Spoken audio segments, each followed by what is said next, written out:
Welcome back. The DA Shadow Minister of Defence, David Mania, pulled out all stops, accusing former Minister of Defence, Lindiwe Sisulu, of being a high flyer at the expense of the taxpayer. Though always ready for a fight, the former Minister of Defence was, for a moment, at a loss for words.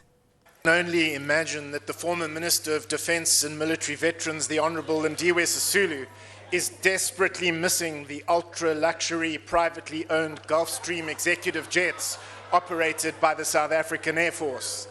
The Minister of Defence revealed that 203 flights, yes, 203 flights were undertaken for the former minister on Gulfstream executive jets, kitted out, we believe, with onboard entertainment and fitted out with the best upholstered seats.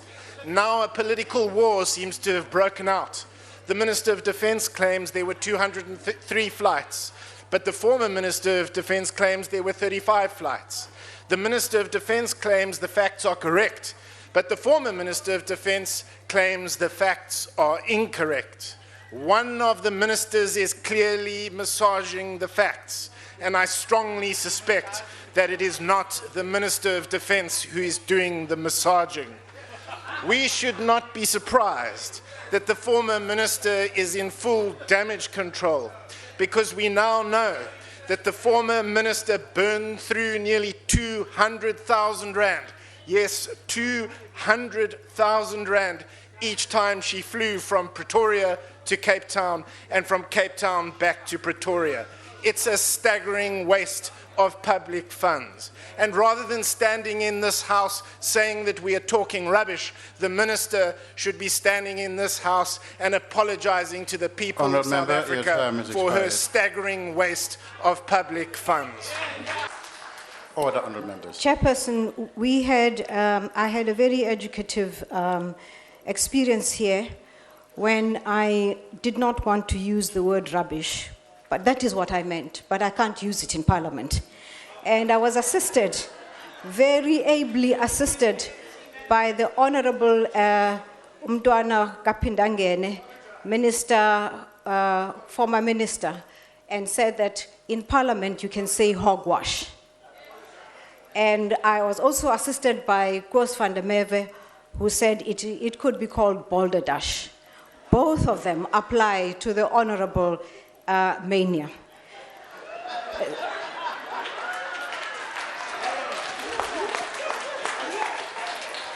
Order.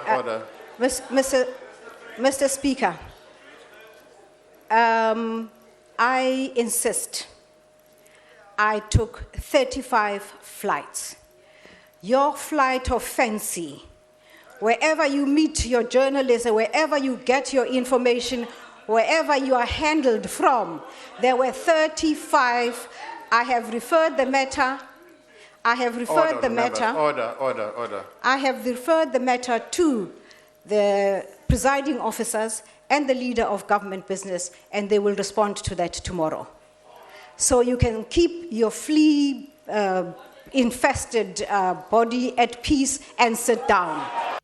Earlier last week, in a member's statement, the Chief Whip of the DA, Amiston Watson, said the Chief Whip of the ANC, Dr. Matole Motshekga, has confirmed the ANC's unwillingness to hold its leadership to account by refusing to back the DA's call for a debate on President Zuma's residence at Ngandla. His statement provoked a string of responses from ministers in the National Assembly.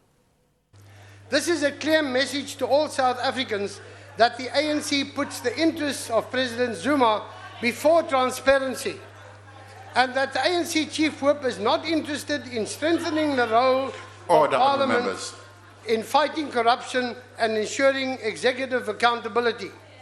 Dr. Motshekga admits that the purpose of a debate is, and I quote, to enlighten the public with information on the subject.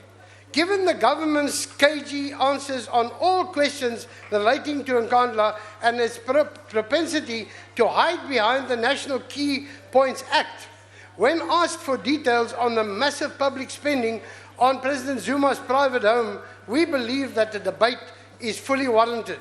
I will table this matter at next week's Chief Whips Forum again. On a point of order, Mr. Speaker.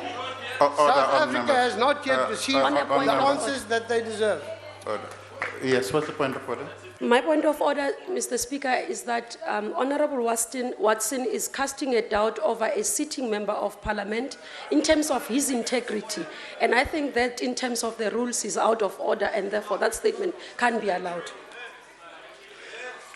I'll start with the hands.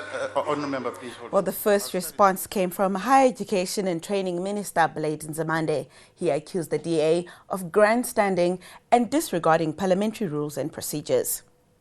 Just to respond to the Chief Whip of the Democratic Alliance, I think that we wish to state that what the Chief Whip is doing in response to your request is not the position of the Chief Whip, it's the position of the African National Congress as a whole. We back him because, frankly, this grandstanding and cheap politicking by the DA, including ukuthi nifuna ukuhamba nemzini womnomzana ningamenyiwe, emzini womnomzana ningamenyiwe niye khona, and then you are also subverting all processes that are in place and procedures. The ministers are dealing with this matter to begin with. And secondly, for a Chief Whip to come and lament here when you sit in the Chief Whip's forum shows that you actually have no respect for those processes. Order, honourable members, order. It is Order, only honourable proper that you go and raise those issues in the Chief Whip's forum. But what we want to say is that this parliament is not a space for parties like the DA to come and grandstand. We must come and discuss matters according to procedures and the rules. Ngakho-ke siyakweseka Chief Whip ukhulumela thina sonke, asingadlali abantu abafuna ukuzoyiqhubela inhloso zabo zepolitiki ngalendlu esihleli kuyona. Ngiyabonga. Order, honourable members. Deputy Minister Cronin.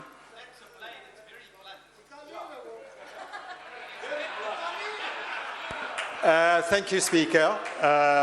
I'm now responding on behalf of the Minister of Public Works as his deputy and not the deputy of someone else who might have just spoken, but to the same issue, but from a Public Works perspective. You know, Honourable Watson, you provoke tremendous nostalgia on this side of the House for previous Chief Whips of the DA and Deputy Chief Whips. Douglas Gibson, Ian Davidson, Mike Ellis, all were sensible. They were critical of us, but they understood Parliament. They were sensible. They understood what Parliament was about. They didn't plumb the depths. They didn't bring Parliament into discredit by treating it as, a cheap playhouse. They were not ham-fisted and they were not clumsy. You quoted the Chief Whip of the ANC saying that the purpose of public debates in Parliament is to enlighten the public. Now, I would suggest that enlightenment is not a strong suit of yours, and particularly of the party that you're leading currently here in Parliament at present. We certainly owe the public, as the executive and as Parliament, explanations for how public money is spent. Absolutely.